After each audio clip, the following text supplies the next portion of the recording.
Today, we're exploring a disturbing side of gaming history, one where fun and play were combined with deeply calculated techniques designed to keep you coming back for more. Our investigation isn't just nostalgic, it is a serious look at how psychological principles like operant conditioning, variable ratio reinforcement, and social proof were co-opted into gameplay mechanics. Let's begin our countdown from the gentlest influences to those that extract the most cash from players, starting with the classic puzzle game that introduced millions to the concept of just one more try, Bejewled, 2001.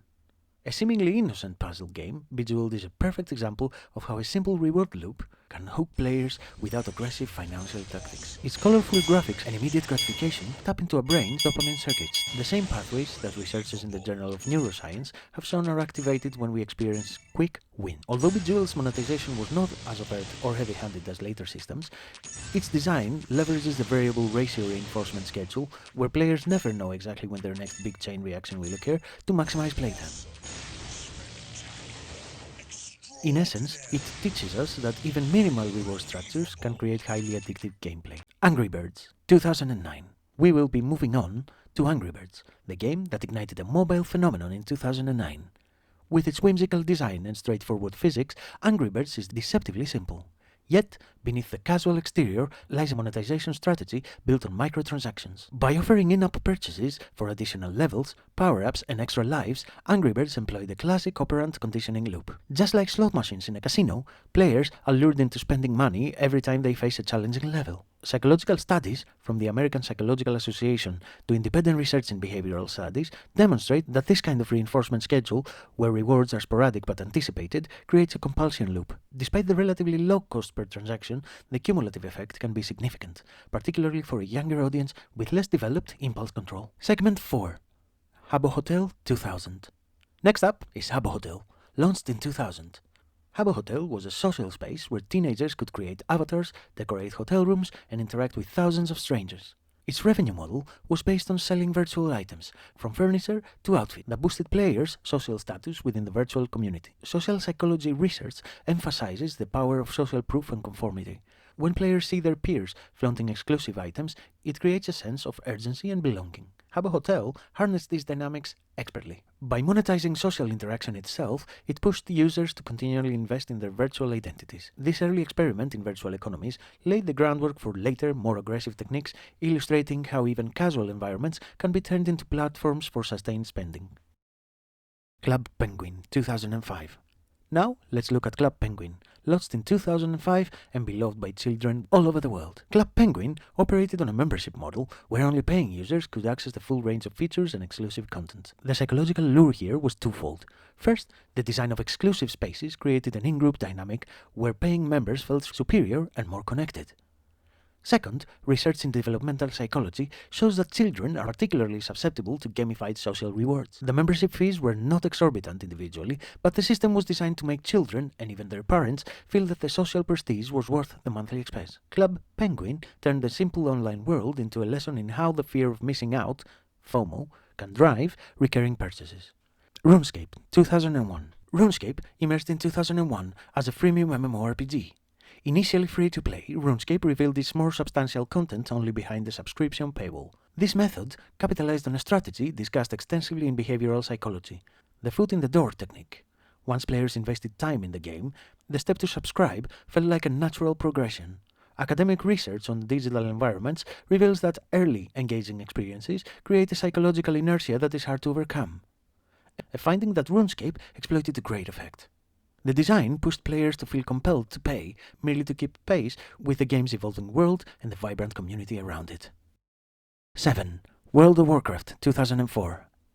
Moving into deeper waters of engagement and revenue, we arrive at World of Warcraft, also known as WoW. Launched in 2004, World of Warcraft redefined the MMO genre with a subscription model that required an ongoing financial commitment from its player base, while also offering additional in-game purchases for cosmetic items and convenience. Psychologists have long noted that subscription models create a persistent sense of a loss aversion, a concept derived from prospect theory, where players fear that discontinuing their subscription means losing hard-earned progress or status. WoW's intricate world building, coupled with its social systems, further cemented its players' bond with the game.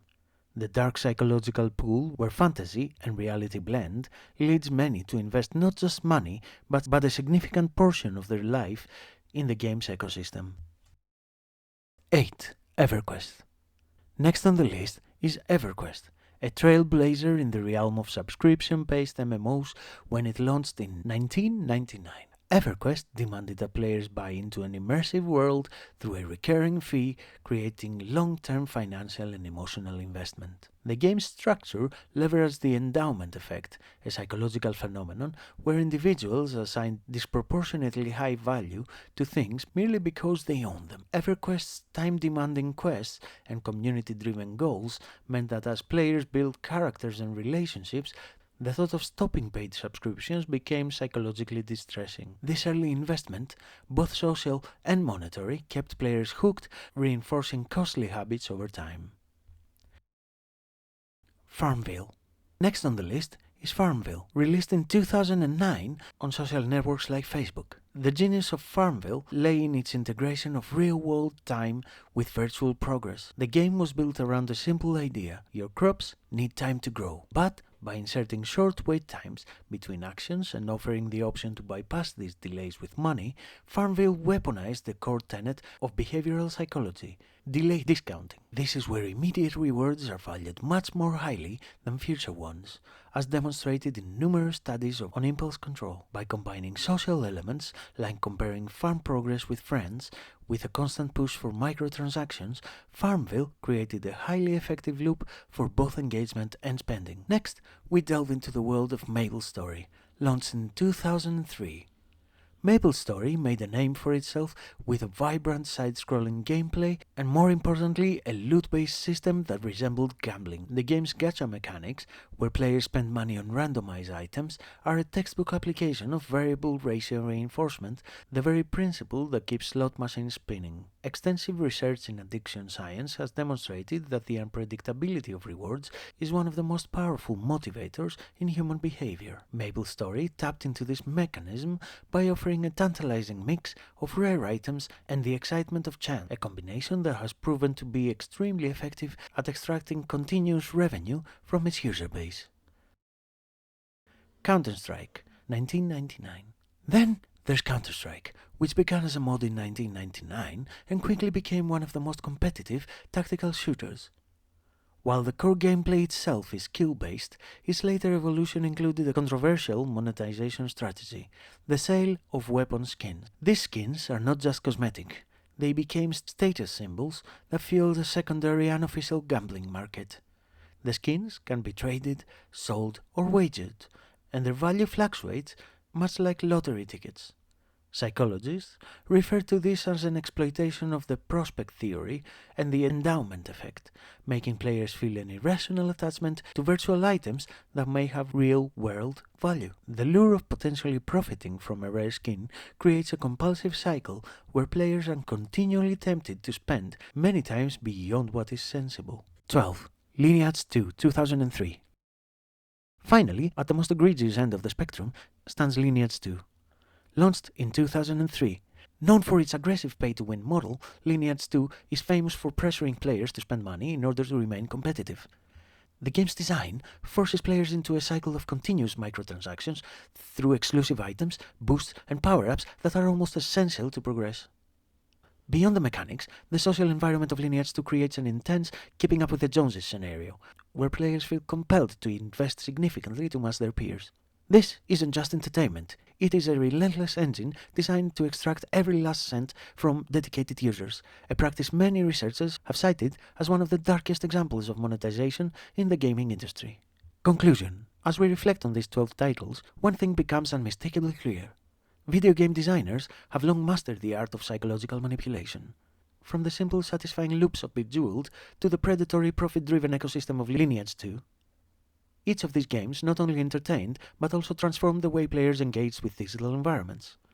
Numerous studies, from the seminal works of Skinner on reinforcement to more recent research published in the Journal of Behavioral Addictions, underline the potency of such techniques. They remind us to be vigilant about how our attention and money are being influenced in these immersive virtual worlds.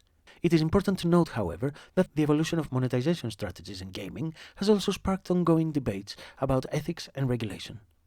As players, and as a society, we continue to grapple with the question, where does innovative design end and exploitative manipulation begin? Thank you for joining me on this journey through gaming's darker psychology. Thank you for watching. Like it if you like it, and see you in the next one. Bye.